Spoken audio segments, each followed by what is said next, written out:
Olá, amigos da Revolução Industrial Brasileira. Muita gente está me cobrando um posicionamento e eu, ao invés de dar um posicionamento, quero fazer uma entrevista sobre a autonomia do Banco Central aprovada nessa semana. Estamos gravando no dia 11 de fevereiro e saiu agora a lei que finalmente dá uma autonomia praticamente completa, uma independência de facto para o Banco Central em relação ao restante da gestão econômica brasileira, em relação ao Ministério, em relação ao Tesouro Nacional. E existem visões conflitantes aí. Existe uma visão de que o Brasil acabou, que já não existe mais nenhuma possibilidade de fazer política monetária soberana. Existe uma outra visão que diz que não. Agora foram apenas aperfeiçoamentos técnicos, etc, etc. Eu estou aqui com o Paulo Gala, que é uma pessoa que participa do mercado financeiro, mas vocês conhecem a posição dele, é um economista do desenvolvimento, é um cara que advoga por políticas desenvolvimentistas, então não vamos deixar de fazer essa separação. Agora, eu quero perguntar ao Paulo Gala, não a pergunta que todo mundo está fazendo, e vou explicar antes de fazer a pergunta. Todo mundo está dizendo, então, que o Banco Central perdeu a soberania sobre a política monetária, ou melhor, que o governo perdeu a soberania sobre a política monetária, porque agora o Banco Central teria, então, uma autonomia operacional até descasada em relação ao governo federal, na nomeação do presidente, só no terceiro ano de governo se poderia trocar o presidente, e, portanto, o governo teria perdido a capacidade de gerenciar a política monetária. Eu quero trazer aqui o seguinte problema. Além do que o projeto atual aprovado ainda deixa na mão do Conselho Monetário Nacional, que é composto pelo Poder Executivo e pelo Banco Central, a decisão das metas de inflação, que no final das contas são o que vão definir os juros, temos um problema um pouco maior que não está sendo comentado, que é o seguinte, meus amigos, desde 2008, a MP 435, que virou depois a lei, vou pegar aqui o número da lei, 11.803, estou com ela aberta aqui, lá em 2008, definiu o seguinte, que o Banco Central, já desde então, podia solicitar ao Tesouro Nacional a emissão dos títulos para oferta no mercado aberto, no mercado financeiro. Portanto, desde aquela época, já se vão 12 anos, quase 13, o Banco Central opera como um endividador deliberado do Tesouro Nacional junto ao mercado. Isso, naturalmente, fez a dívida pública interna brasileira crescer muito. E, evidentemente, que ao longo desse tempo, esse crescimento foi creditado à famosa gastança pública, né, os gastos do Estado. Então, é nesse marco que eu quero lançar aí a primeira pergunta para o Paulo Gala. Paulo, dado que o projeto atual não é um assassinato da soberania do governo sobre a política monetária, porque, afinal de contas, ela já está morta, já não existe, e considerando esse aspecto adicional que eu coloquei, que é a capacidade que o Banco Central tem desde 2008, tem de encomendar títulos do Tesouro Nacional para oferta no mercado, né, endividando o Tesouro Nacional de maneira completamente independente, sem prestar contas à sociedade. Como é que você avalia o projeto aprovado? Obrigado, a palavra é sua. Obrigado, Fausto. Prazer falar com você, com todo mundo. Esse tema da autonomia do Banco Central é da maior relevância, né? Muita gente tem me pedido para falar sobre o tema, então é legal que a gente pode fazer essa conversa aqui. Fica muito mais divertido fazer um debate, uma troca de ideias, do que um vídeo simplesmente dizendo o que eu acho. Bom, primeiro de tudo é colocar a base da discussão. A base da discussão é entender que a gente gasta 500 bilhões de reais de juros por ano, que é um escárnio, que é uma despesa totalmente estapafúrdia, que não faz o menor sentido e que vem de um erro crasso de gestão de política monetária brasileira que é cometido desde os anos 90. Só para as pessoas terem uma noção do que é 500 bilhões de reais, o Rodoanel em São Paulo custou 25 bilhões de reais. Então a gente está falando de uma capacidade de a gente construir 20 rodoanéis por ano, né? Eu costumo brincar que a gente poderia construir um túnel ligando São Paulo ao Pacífico por baixo da Cordilheira dos Andes, né? Porque 500 bilhões de reais por ano durante 20 anos bom, faz a conta rapidamente, em dinheiro de hoje nós estamos falando de 500 bi por ano, em 10 anos dá 5 trilhões, em 20 anos são 10 trilhões de reais que foram literalmente transferidos para os detentores de riqueza líquida. Detentores de riqueza líquida, esses que estão no mercado financeiro, que ou são donos dessa riqueza ou são gestores dessa riqueza. Hoje a gente tem uma dívida pública de 5 trilhões de reais. Então, é sobre esse marco que eu queria começar a colocar a minha opinião e fazer essa discussão. A política monetária brasileira, a gestão foi equivocada nos últimos 20 anos. ela destruiu, entre outras coisas, a indústria brasileira por ter provocado uma apreciação cambial totalmente despropositada, enquanto a China e a Ásia nadavam de braçada, praticamente deixando o Brasil numa situação ridícula, né? Então, esse é o primeiro ponto, né? O sistema de gestão de juros de política monetária no Brasil está muito errado, né? Segundo ponto que eu queria marcar é que se vende que a autonomia do Banco Central vai trazer confiança para os investidores, que vai aumentar o investimento no Brasil, que os estrangeiros vão colocar dinheiro aqui, tudo balela. Nada vai mudar, absolutamente nada vai mudar em relação à confiança de investidores no Brasil, pelo fato de ter uma lei que garante o descasamento de mandatos da diretoria e da presidência do Banco Central. Porque, no limite, o que a lei faz é garantir que o presidente do Banco Central e a diretoria possam ficar 2 anos blindados da presidência da República, por assim dizer. Então, acontece o que você falou, em vez do presidente ganhar as eleições e poder nomear o seu time, a presidência do Banco Central e a diretoria, ele tem que esperar 2 anos para depois sim fazer a troca inteira que ele quiser, trocar todos os diretores e o Banco Central. Um pouco disso a gente viu no Trump, né? Nos Estados Unidos eles têm esse modelo, em que o Trump ficou desesperado porque o Powell estava subindo juros, porque ele estava com medo de pressão inflacionária, e o Trump não podia demitir o Powell. Então ele ficou durante 2 anos fazendo bullying com o presidente do Banco Central americano via Twitter, né? Ele até explorou as leis lá dos Estados Unidos e ele descobriu que tinha brechas para ele demitir o Powell, mas ele optou por não seguir por essa linha, né? Então, o ponto 2 que eu queria marcar é: nada vai mudar em termos de credibilidade, de trazer investimentos, das pessoas acreditarem mais no país. Esquece, é tudo balela, não muda nada. Agora, por outro lado, Fausto, também não é o fim do mundo, porque do jeito que as pessoas estão colocando, assim, não, agora colocamos em lei que o sistema financeiro capturou em definitivo a sociedade brasileira, que nunca mais poderemos fazer gestão monetária. Não, nada disso. Eu acho que colocou... Eu não teria feito isso. Eu sou contra. Eu não teria feito essa lei de autonomia, porque eu acho que o Banco Central já opera com a autonomia necessária. Aliás, ele só fez o que ele fez nos últimos 20 anos, de destruir a economia brasileira, especialmente na parte de, vamos dizer assim, ele conquistou a estabilidade monetária às custas de destruir nosso sistema produtivo, praticando um câmbio sobrevalorizado. Ele só fez isso porque ele é autônomo, porque se ele não tivesse autonomia, ele jamais teria conseguido fazer um estrago desse tamanho. Então só mostra que o Banco Central brasileiro operou nos últimos 20 anos de maneira muito blindada em relação ao sistema político, em relação à própria presidência da República e ao Executivo. Eu me lembro quando o Lula ganhou, ele, entre aspas, foi obrigado a colocar o Meirelles como presidente do Banco Central, né? Claro que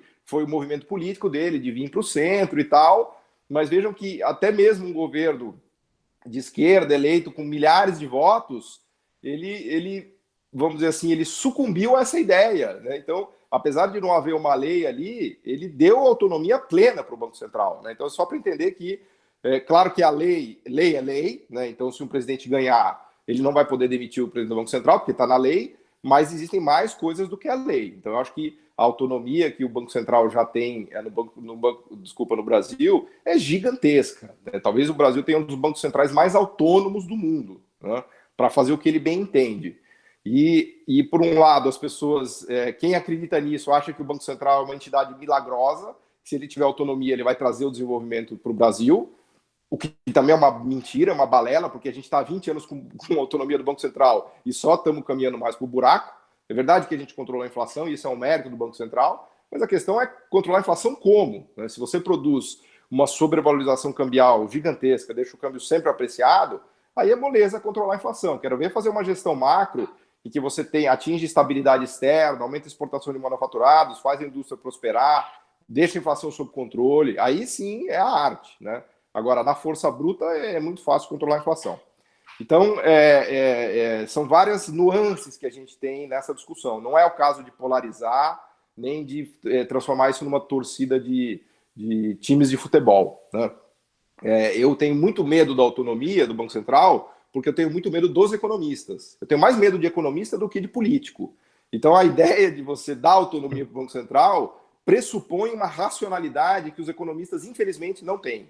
Eu gostaria que eles tivessem, mas eu conheço bem essa raça, e eu sei que eles podem ser muito irracionais, e apesar de acharem que estão fazendo ciência, que estão fazendo ações técnicas, na verdade, eles estão ou defendendo interesses específicos, ou realmente não entendendo o que eles estão fazendo, né? Então, para concluir, eu diria que eu não faria, não teria feito, acho que é um equívoco, mas também não acho que a gente vai ter graves consequências. Eu acho que o Brasil dos últimos 20 anos, 30 anos até se quiser, ou 25 anos, já mostrou o que é esse Banco Central independente. Então, não acho que nada vai mudar a partir disso, né? Assim, mais ou menos essa seria a minha visão geral aí para te provocar.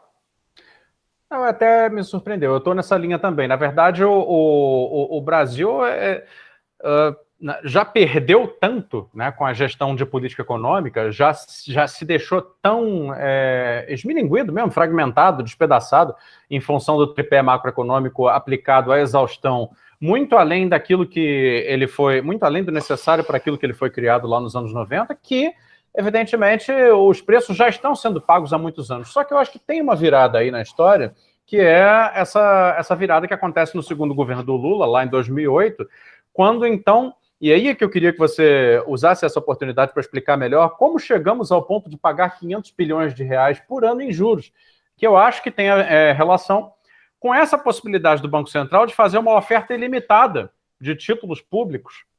Né? A MP 435 então, abre essa possibilidade. Mas a questão... mas não é isso, Fausto, porque assim, o Banco Central, para ele operar a política monetária, quando ele quer tirar a moeda da economia, ele precisa colocar títulos públicos. Então, na verdade, não é um endividamento de fato que o governo está fazendo, ele simplesmente está dando um instrumento de política monetária para o Banco Central. Então, quando ele coloca títulos na carteira do Banco Central e o Banco Central enxuga a moeda e coloca esses títulos no mercado, ele está simplesmente administrando o nível da taxa de juros, o nível da Selic. Ele não está produzindo um endividamento do governo. O que produz de verdade o endividamento é pagar os 500 bilhões de reais. Isso sim é ridículo, porque o governo ele só conseguiu pagar, entre aspas, esses juros porque ele fez uma bicicleta infinita, em que todo ano ele tem um déficit de 500, 600 bi de reais, que é o que paga os 500 bi de juros. Né? Isso é um esquema Ponzi, vamos dizer assim, de bicicleta infinita. Né? Isso vem de muito antes, isso vem dos anos 90. Quem inaugurou essa política de juros exorbitantes foi o Gustavo Franco no Plano Real, porque é importante recapitular a história do nosso plano de estabilização. No Plano Real, a taxa Selic foi a 40%, 45% ao ano para segurar a panela de pressão do câmbio fixo. O câmbio fixo era algo que controlava a inflação, foi o pilar da URV e do Plano Real, e de fato controlou, mas ele controlou às custas de deixar o câmbio muito apreciado. Lembra que o câmbio veio a 0,85 centavos? Com 85 centavos de real você comprava $1, né? Como é que eles fizeram essa mágica? Colocando uma taxa de juros estratosférica. Então, com a taxa de juros estratosférica, o dinheiro entrava no país, apreciava o câmbio, reduzia o preço dos tradables e controlava a inflação. Só que qual foi o custo disso? Ao colocar a conta de juros na lua, 400, 500 bi de reais por ano, tirou a dívida pública de 30% do PIB, foi a 60% do PIB. As pessoas querem esconder isso por debaixo do tapete, mas o FHC dobrou a dívida pública. É verdade que ele reconheceu os chamados esqueletos, tinha muita coisa escondida lá no setor público que ele trouxe às claras. Eu até concederia que uns 10 pontos percentuais de dívida pública de aumento foi por conta disso. Mas tem uns 20 ali que foi explosão da dívida pública por conta dos juros muito altos, que ainda fizeram o favor de destruir a nossa indústria. Né? Então esse arranjo torto, ele vem dos 90 já. Né? Esse arranjo macroeconômico errado que destruiu o Brasil. Né? Ele vem um negócio que vem de longa data.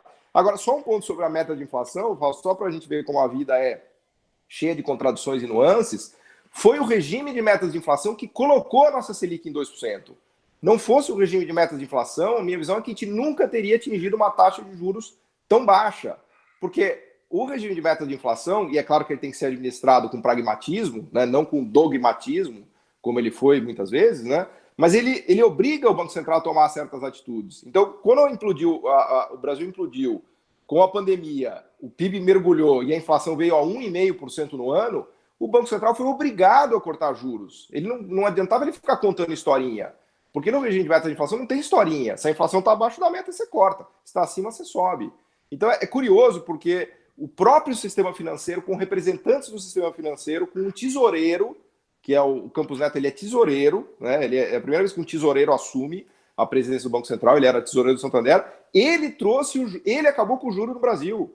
Vejam como são as contradições da vida. Ele que trouxe a Selic para 2% e colocou o juro real em negativo em 2%. Vai lá, Fausto. Pois é, mas acontece que nós precisamos de uma pandemia, um evento absolutamente inesperado, para produzir um mergulho do PIB assim, histórico, para que se conseguisse chegar a um juro que ainda é nominalmente acima de zero. E agora, todas as casas entrevistadas pelo Valor Econômico já projetam Pois é, as casas projetam o PIB, o juro, a 4% ou inclusive a 5% no final desse ano, ou seja, já contratando através de subida de curva de juros futuros, e você sabe disso, né, a alta da Selic agora. Se não vai ser agora, é exclusivamente porque nós tivemos uma perda de 6% no varejo, uma perda de 7% no serviço no ano inteiro, e os outros dados horrorosos que estão chegando por aí. Ou seja, então, na prática, a gestão de política monetária feita pelo regime de metas de inflação não significa uma resposta à inatividade. Significa que nós apenas inercialmente baixamos quando a atividade mergulha muito mais. Ou seja, o que eu quero criticar é o seguinte: a política monetária feita pelos representantes dos bancos privados no governo, que são como o Roberto Campos Neto e tantos outros, Gustavo Franco, que já passaram por lá, no fundo, ela continua categorizando desproporcionalmente os critérios. O critério de nível de atividade continua sendo muito menos importante do que o nível de controle da inflação, apesar da inflação estar sistematicamente controlada há 30 anos. Ou você discorda disso? Eu discordo em partes, porque conhecendo o Brasil como eu conheço, na pandemia eu te digo, a Selic não teria caído para 2%, ela teria caído para 6,5%, 7%. Porque o economista é louco para contar historinha. Então, ele ia contar uma historinha de que o juro neutro no Brasil é XPTO, que tem incerteza jurisdicional, que a tia dele quebrou o braço. Ele ia inventar um monte de história para dizer que a Selic teria que parar no 6%. Então, a Selic só veio para baixo de verdade porque, e eu volto a repetir e reforçar a minha predileção pelo sistema de meta de inflação. O sistema de meta de inflação acaba com historinha de economista. Então, não fosse o regime de meta de inflação, muito provavelmente a Selic teria parado nos 6%. Ou talvez não tivesse nem cortado. Eu vou te dar um exemplo, Fausto. Quando estourou a crise de 2008, o Banco Central subiu juros no Brasil. Subiu juros quando estourou a crise de 2008. Né? Então, isso que eu falo, é deixar o Banco Central na mão de economista é um negócio muito arriscado. Muito arriscado. Né? Eu prefiro que ele tenha regras a serem seguidas. E eu acho que a regra, como diz um amigo meu, o regime de meta de inflação é o pior regime monetário que existe, exceto todos os outros. Né? Ele tem vários problemas, mas eu nunca vi um regime melhor, e acho que o pior de tudo é você deixar na mão de economistas livremente escolhendo a taxa de juros, porque eles vão te contar um monte de história e não vão cortar. Então, pelo menos no regime de metas de inflação, há uma obrigação, porque senão você fica pagando mico. O Banco Central ele não tem o que falar. Se a inflação está em 1,5%, para que ele vai deixar a Selic em 6%, que vai deixar um juro real explosivo? Né? Agora está acontecendo um pouco isso que você falou. Existe uma pressão violenta para que a taxa de juros suba, e é importante frisar que o sistema financeiro ganha muito dinheiro com juro alto. Não são nem os bancos, é o sistema financeiro no sentido amplo.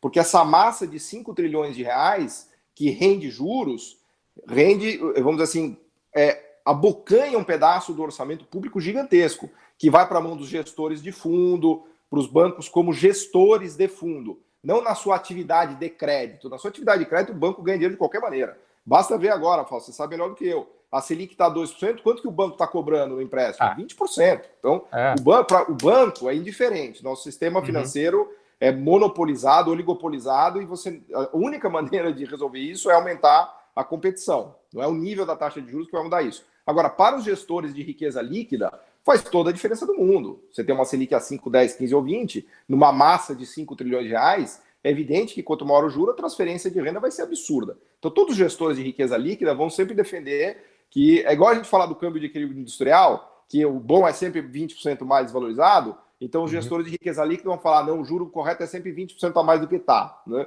É uma questão de defesa de interesses de classe nesse sentido. Né? Estou falando não da ótica, vamos dizer assim, tentar fazer uma análise mais técnica. Né? Então, a pressão está aí e está muito clara. Só que, de novo, o regime de metas de inflação será uma trava para isso. Você vai ver. Se a economia implodir como ela está implodindo, se a nossa inflação ficar em 3,5% esse ano de 2021, vai ser muito difícil o Banco Central colocar a Selic muito mais acima de 3,5%. Ele pode até botar em 4%, mas com uma Selic de 3,5% e o juro de 4%, vai ser um juro real de 0,5% ali, entendeu? Então, o meu ponto é, a inflação ela ancora para baixo os juros, no regime de metas de inflação. Por isso que eu se usado de maneira pragmática. Né? Até tenho uma posição, vamos dizer assim, mais crítica, né, em relação aos meus amigos heterodoxos, né?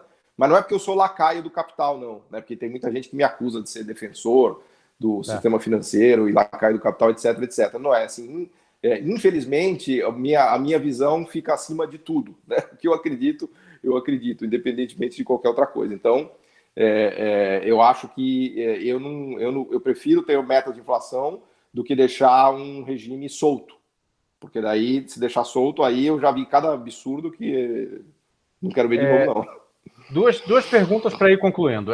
Uma delas acho que rápida e técnica, que seria o seguinte.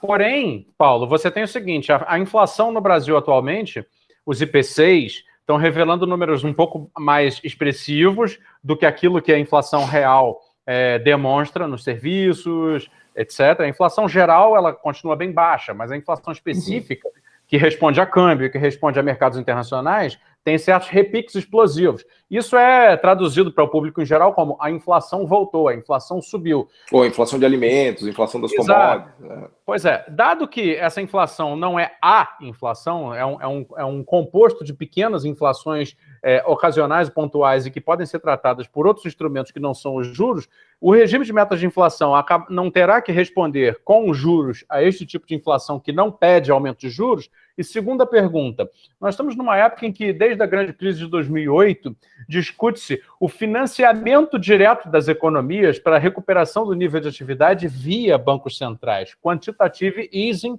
foi isso. Para surpresa de todo mundo que aí é mais ortodoxo, não houve um processo inflacionário no mundo, apesar de ter um oceano, um oitavo oceano no mundo, que é o oceano de liquidez, de dinheiro. Os juros acabaram. E aí o dinheiro começou a ser uma grande poça, onde todo mundo nada e não acontece nada.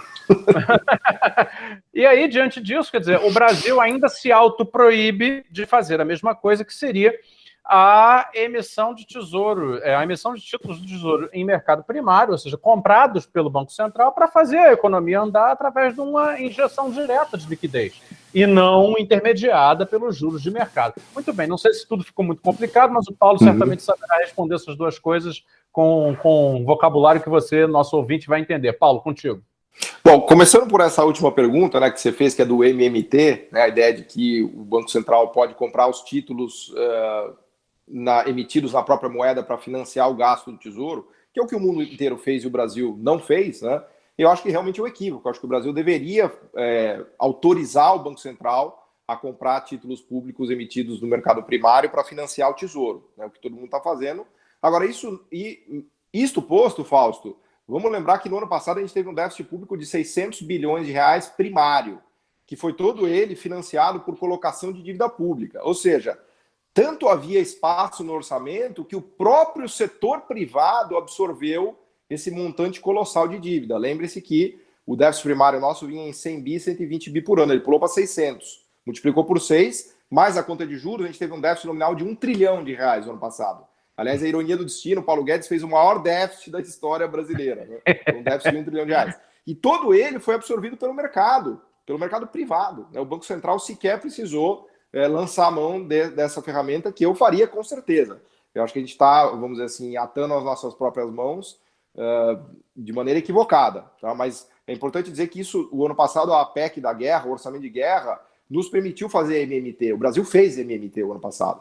Ele financiou o auxílio emergencial, o Pronamp, todos os programas com emissão de dívida que o mercado acabou absorvendo. O próprio mercado, que fica chiando, reclamando, ele tomou toda essa dívida. Só em outubro o mercado comprou 200 bilhões de reais em título público. Foi o recorde de emissão no único mês. Então esse é o primeiro ponto. O segundo ponto que você falou da inflação está subindo, e ela está subindo mesmo, especialmente graças a alimentos e commodities, não é a inflação do IPCA, do consumidor, que é o que baliza o sistema de meta de inflação, mas já está claro que a gente vai bater 6% de IPCA acumulado em 12 meses, lá para março, abril, maio, quando você olhar para trás, porque o IPCA de dezembro foi muito salgado, né?